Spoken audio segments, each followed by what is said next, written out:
If you look around the old summer palace Yuan Ming Yuan, it's hard to believe this was once the most luxurious garden in China. It was built by the Kangxi Emperor and made even grander by his grandson Qian, who actually commissioned Italian and French Jesuit priests to create a section of European-style palaces. So how did it become this beautiful ruin? In 1860, British and French forces attacked during the Second Opium War. They looted the palace of everything valuable and then burned it to the ground as payback for the killing of their diplomats. The place was hit again decades later during the Boxer Rebellion, leaving it as we see it now. You really have to use your imagination to see what was here, but there are exhibits with old sketches to show you how it used to look, which I find really helpful.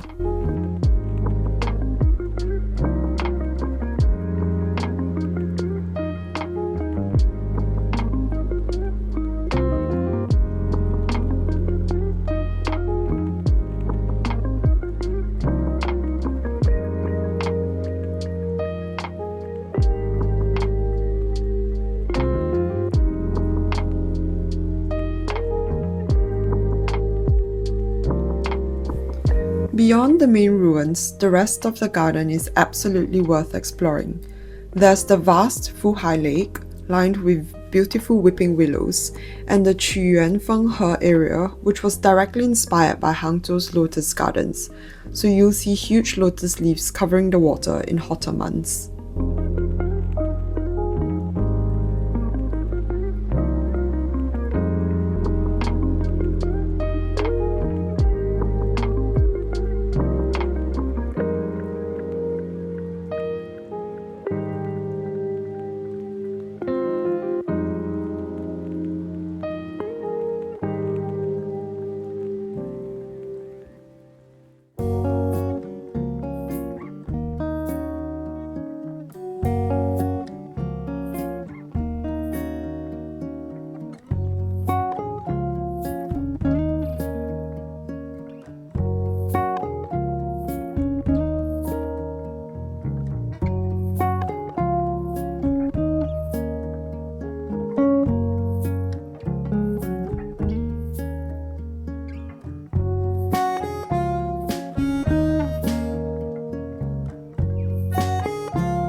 To understand the heart of Beijing cuisine, you have to look beyond Peking duck, because here, especially as it gets colder, the real magic happens around a bubbling copper pot. This is shuan roll, which literally means swish the meat. The star of the show is incredibly thin slices of mutton, although my personal preference is beef, which is what we're having here. You take a slice, swish it back and forth in the boiling clear broth for just a few seconds until it's perfectly tender, Then you dunk it into jiang, a sesame sauce which is nutty, salty, and very addictive.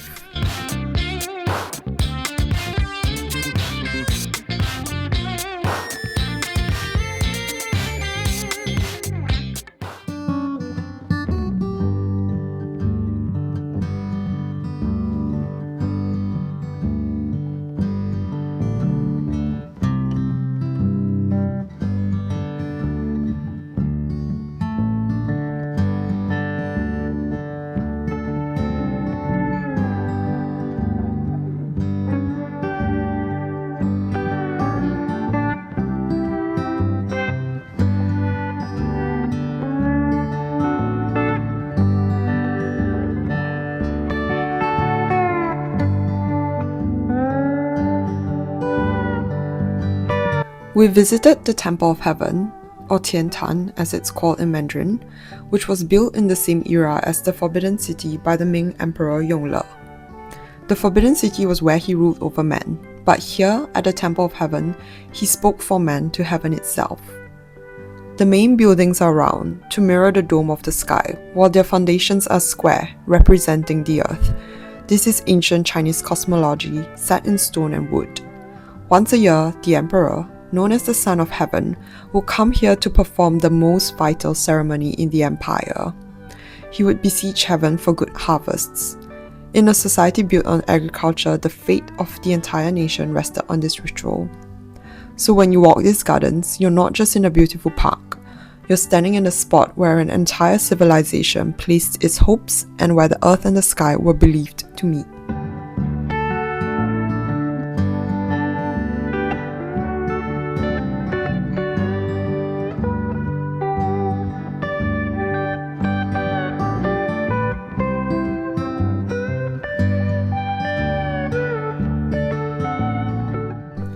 So we've arrived at the circular mound altar.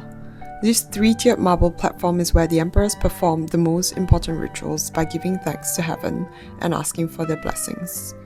We entered through a square wall symbolizing the earth, and then a round one with 3 tiers of white marble terraces.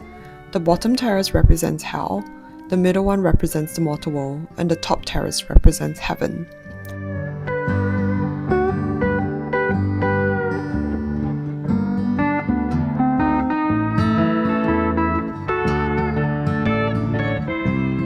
Right at the top of this is the Heart of Heaven stone.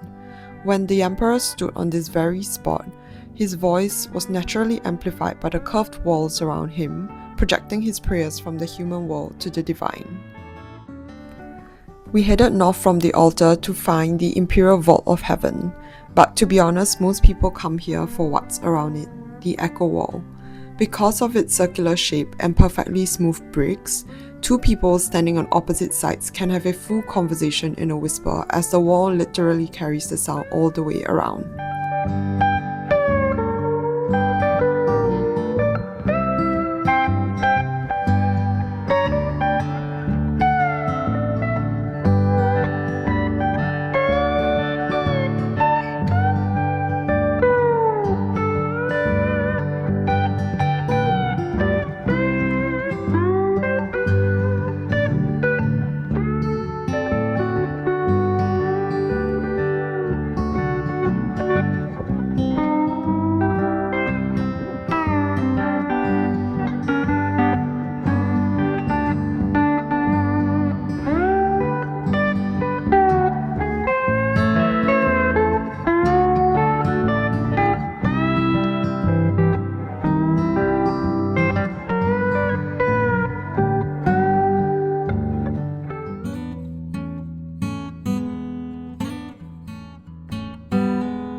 Thanks for watching.